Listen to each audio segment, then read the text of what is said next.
परळी तालुक्यामध्ये केव्हा बी सांगून यावं आणि फक्त त्यानं आपले जे संरक्षण आहे पोलिसांचं ते काढून यावं. त्याला पहिला धडाका नितीन शिंदे मारणार. नवनाथ वाघमाऱ्याचं करायचं काय? खाली मुंडकं वर पाय. आरामखावर नवनाथ वाघमाऱ्याचं करायचं काय? खाली मुंडकं वर पाय. मराठा मुलींबाबत अपशब्द वापरणाऱ्या नवनाथ वाघमाऱ्याचं करायचं काय? खाली मुंडकं वर पाय. आरामखोर नवनाथ वाघमाऱ्याचं करायचं काय? खाली मुंडकं वर पाय. ओबीसी आरक्षण बचाव आंदोलक नवनाथ आबा वाघमारे यांनी काही दिवसापूर्वी एक वादग्रस्त वक्तव्य केलं होतं. महिन्याच्या अनुषंगाने ते वक्तव्य होतं आणि त्याच्या निषेधार्थ आता आपण बघू शकता की मराठा समाज जो आहे तो आक्रमक भूमिकेत दिसून येत आहे. काही दिवसापासून जे आहे ते राज्यामध्ये विविध ठिकाणच्या पोलीस स्टेशनवरती त्यांच्यावरती गुन्हे दाखल करावे अशा मागण्या घेऊन मराठा आंदोलक बांधव जे आहेत ते रस्ते उतरलेले आहेत. बीड जिल्ह्याच्या परळी या ठिकाणी देखील असेच मराठा बांधव जे आहेत ते परळी पोलीस स्टेशनच्या बाहेर ठिय्या लावून बसलेले आहेत आणि मागणी करतायत. नेमकं यांच्या मागण्या काय आहेत आपण बघूयात. काय सांगता येईल आपल्याला की एक नवनाथ आबा वाघमारे यांनी एक वक्तव्य केलं आणि याचा निषेध जो आहे तो संबंध राज्यामध्ये दिसून येत आहे.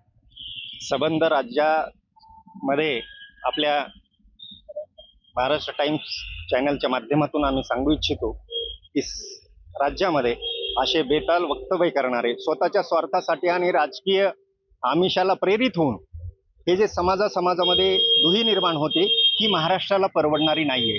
आणि सामाजिक सलोखा जो महाराष्ट्राचा आहे ती जी संस्कृती आहे त्या संस्कृतीला छेद देण्याचं हे असे नालायक लोक करत आहेत. सरकारही का खपवून घेतं हे माहीत नाही. एकीकडे स्त्रीप्रधान भारत देश, संस्कृतीमय असा भारत देश, सुसंस्कृत असा महाराष्ट्र आणि त्याच्यामध्ये जर असे बिंडक लोक चौकामध्ये जर भाषणातून हजारो लोकांच्या समोर उभं राहून जर महिलांचा अपमान करत असतील तर ही न परवडणारी बाब आहे. येणारा कालखंड अशा व्यक्तींमुळे खूप लयाला जाईल म्हणून यांना वेळीच ठेचलं पाहिजे. त्याकरिता आम्ही पोलीस स्टेशनच्या समोर सकाळपासून बसलेलो आहोत की या प्रवृत्तीला तात्काळ पकडून अटक करून कठोरात कठोर शिक्षा करावी. नक्कीच महिलांवरती असं अभद्र पद्धतीने जे वक्तव्य आहे ते चुकीचं आहे. संबंध महाराष्ट्र हा खपून घेणार नाही. मात्र तुम्ही जो आवाज उचललेला आहे तो कशा पद्धतीने? आम्ही आवाज जे उचललेला आहे, तुम्ही जे म्हणला ना ओबीसीचा तो नेता नाही. हाके आणि नवनाथ वाघमारे ओबीसीचे नेते नाहीत. फक्त परळीचे प्रिपेड कार्ड आहे. परळीच्या यांनी कार्ड टाकायचं आणि तेवढंच चालवायचं. जास्तीत जास्त फक्त जरांगे पाटलाच्या विरोधात बोलायचं आणि बीड जिल्ह्यात जेवढे कार्यक्रम असतात त्या कार्यक्रमाला यायचं, एवढं त्याचं काम आहे. ओबीसी यायला मानित नाही. कारण धनगर समाजाचे जे एसटीचं आरक्षण आहे ते एसटीच्या आरक्षणाला हाके कधी दिसला नाही. कधी जर घ्यायचं काम परळीच्या नेत्यांनी प्रिपेड कार्ड टाकलं तर भुकायचं आणि मग ते कुणावर भुकायचं? बीड जिल्ह्याच्या नेत्यावर, विरोधी नेत्यावर भुकायचं. त्याचं तेवढंच काम आहे. त्याच्यामुळे ते ओबीसीच्या नेत्याने आम्हाला फोन केले की आम्ही चांगल्या संस्कृतीतले माणसं, आम्ही तसं बोलणार नाही.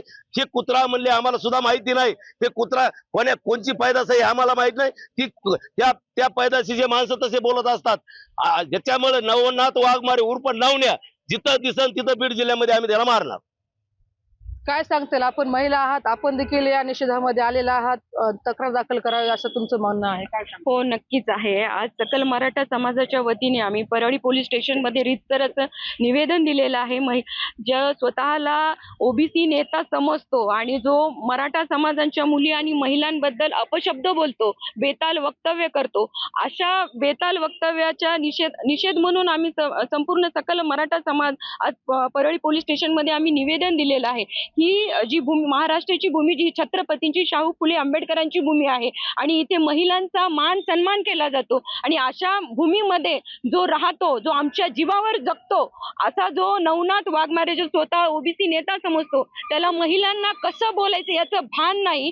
अशा ओबीसी नेता म्हणवणारा समाजकंटक नवनाथ वाघमारे याला संपूर्ण सकल मराठा समाजाच्या महिलांच्या वतीने चपलेचे फटके आम्ही या भर चौकात देणार. असा आम्ही ही दक्षता आणि महाराष्ट्रामध्ये त्याला येऊ देणार नाही, आम्ही दक्षता घेणार.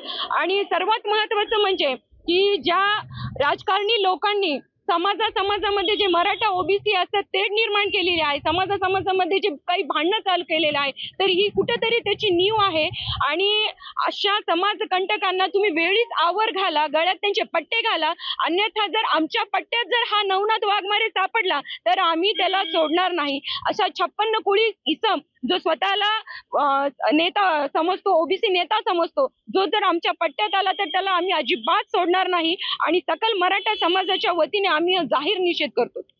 मात्र या प्रकरणानंतर नवनाथ आबा वाघमारे यांनी समाज माध्यमावरती एक पोस्ट जाहीर केलेली आहे. त्यांनी म्हटलेलं आहे की मी जो वक्तव्य केलेलं आहे त्याची मला दिलगिरी आहे, मात्र माफी मागेल केव्हा, जेव्हा मनोज जरांगे पाटील देखील माफी मागतील. काय नेमकं असं कारण असं? एवढी मोठी महिलाविषयी मराठा समाजातल्या बेताल वक्तव्य करायचं आणि नंतर माफी मागायची हे कुठंतरी न आवडणारी गोष्ट आहे. कारण काय, समाजामध्ये तेढ निर्माण करायचं वक्तव्य, कोणत्याही महिलाविषयी आदर असला पाहिजे. काय बोलायलो आपण काय नाही. आज महिलांना महाराष्ट्रामध्ये 50% आरक्षण आहे. कोणत्याही जातीतल्या महिलाविषयी आपण काय बोलतो. आपण आज एक ओबीसीचा नेता म्हणून मिरवतो महाराष्ट्रामध्ये, हे चुकीचं आहे. कुठंतरी महिलांना ह्या गोष्टीची चीड निर्माण होत आहे. आता असा प्रश्न निर्माण झाला आहे, हा काय नास्तिक आहे का कशामुळं हा मराठा महिलाविषयी का बेताल वक्तव्य करत आहे? कारण ह्याला काही टीआरपी मीडियामध्ये टीआरपी वाढवण्यासाठी करत आहे का, किंवा काही तुम्हाला काही आमदारकी खासदारकी कुणाकडून मिळवायची आहे का?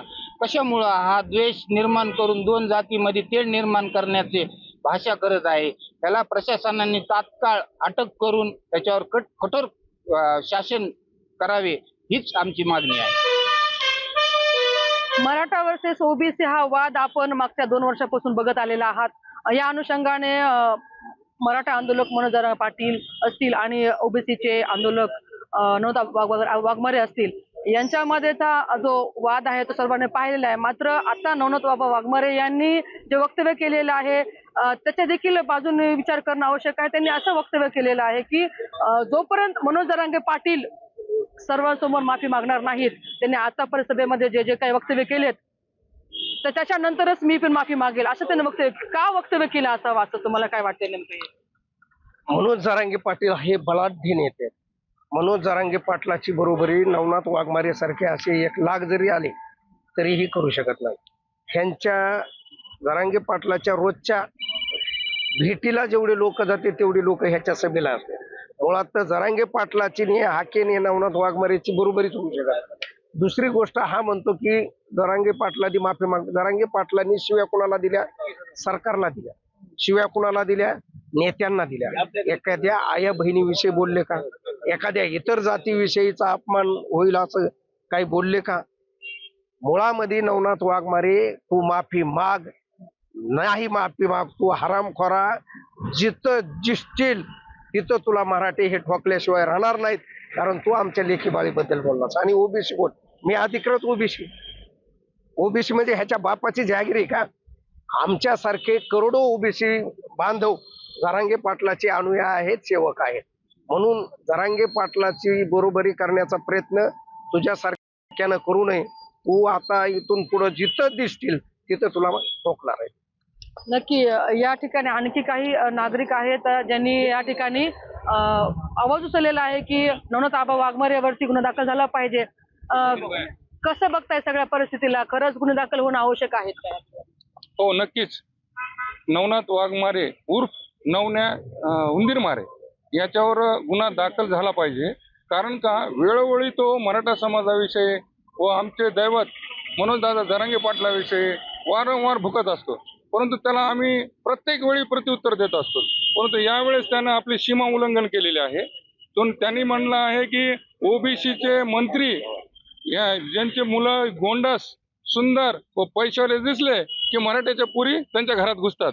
अरे मूर्खा, तुला बोलायची थोडी तरी अक्कल आहे का? आणि तू कुणाला बोलतोस? मराठा समाजाला? अरे तुला महाराष्ट्रात काय, तू कुठं बी जा, कुठंही बोळामध्ये लपतो, तुला हाणल्याशिवाय राहणार नाहीत. याचं त्या नवन्या उंदीरमारेने हे जे ध्यान राखावं. व मी या तुमच्या माध्यमातून असं सांगतो की त्यांनी परळी तालुक्यामध्ये केव्हा बी सांगून यावं आणि फक्त त्यानं आपले जे संरक्षण आहे पोलिसांचं ते काढून यावं. त्याला पहिला धडाका नितीन शिंदे मारणार. तर आपण बघू शकता की मराठा समाज जो आहे तो सध्या आक्रमक भूमिकेत असल्याचं पाहायला मिळत आहे आणि नवनाथ आबा वाघमारे यांनी तत्काळ माफी मागावी आणि त्यांच्यावर गुन्हे दाखल करण्यात यावे आणि राज्यामध्ये त्यांना कुठेही फिरू दिले जाणार नाही असं देखील या ठिकाणी जे आहे ते त्यांचा संताप या ठिकाणी नागरिकांनी व्यक्त केलेला आहे. आता या सर्व परिस्थितीवरती नवनाथ बाबा वाघमारे काय भूमिका घेणार आणि यानंतरचा जो वाढत असलेला जो वाद आहे तो थांबणार का, आता हे पाहणं महत्त्वाचं असणार आहे. महाराष्ट्र टाइम्ससाठी सुकेश नाईकवाडे, बीड.